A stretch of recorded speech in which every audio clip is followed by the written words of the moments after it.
apa saja sih sebenarnya resiko terberat di Akulaku, sehingga teman-teman bisa mempersiapkan diri dan teman-teman bisa menghadapi segala teror, segala penagihan dan lain sebagainya.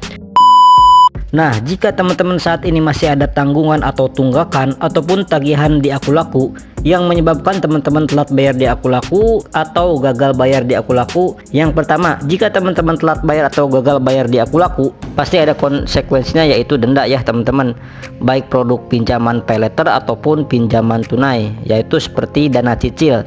Kemudian pinjaman tunai itu tetap akan ada bunganya teman-teman ya. Jadi teman-teman misal di awal itu teman-teman pakai aplikasi Akulaku, misalkan teman-teman Akulaku pay letter, jadi untuk cicilannya itu kan ada yang bunganya 0% ya teman-teman.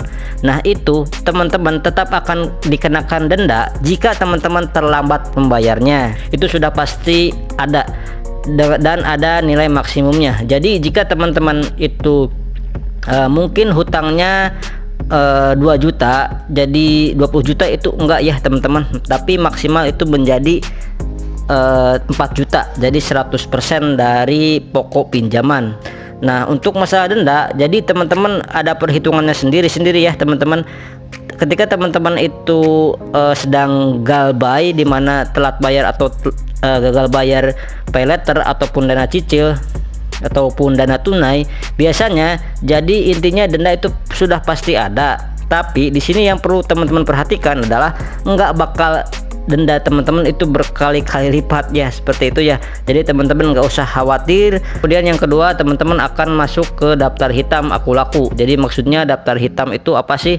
Jadi itu seakan-akan jika teman-teman itu misalkan mempunyai atau membeli sebuah barang di Akulaku, banyak produknya pay letter, terus teman-teman itu ada pinjamannya atau dana cicil, maka teman-teman nggak bisa mengajukan misalkan pembelian barang dan lain sebagainya kalau daftar hitam. Terus kemudian kalau BI checking juga teman-teman nanti akan bermasalah, di mana nanti ketika teman-teman gagal bayar atau telat bayar selama 90 hari itu akan masuk ke daftar hitam atau di blacklist oleh BI checking atau slik OJK. Seperti itu ya teman-teman, agar membuat DC Akulaku itu tidak jadi ke rumah teman-teman ketika teman-teman telat bayar atau gagal bayar di aplikasi Akulaku.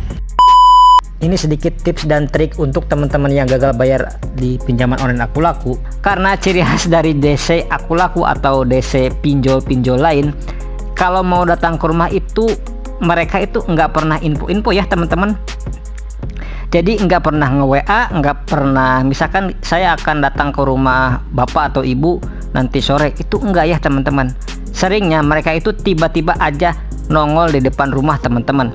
Biasanya ya memang seperti itu ya teman-teman. Ancaman-ancaman seperti itu banyak kok ya teman-teman di luar sana yang gagal bayar di Akulaku, terus kemudian mendapatkan ancaman yang sama dan dijanjiin misalkan datang jam 10 siang atau jam 12 siang ke rumah teman-teman, itu ternyata setelah ditunggu itu nggak ada.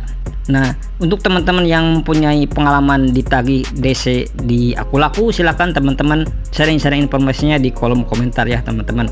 Untuk teman-teman yang membayar sebagian dahulu pinjamannya, itu tidak akan mempengaruhi DC akan datang ke rumah atau tidak. Oke teman-teman, mungkin cukup sekian informasi yang saya sampaikan pada video kali ini. Mudah-mudahan ini informasi bermanfaat untuk teman-teman semuanya. Saya pamit, wassalamualaikum warahmatullahi wabarakatuh.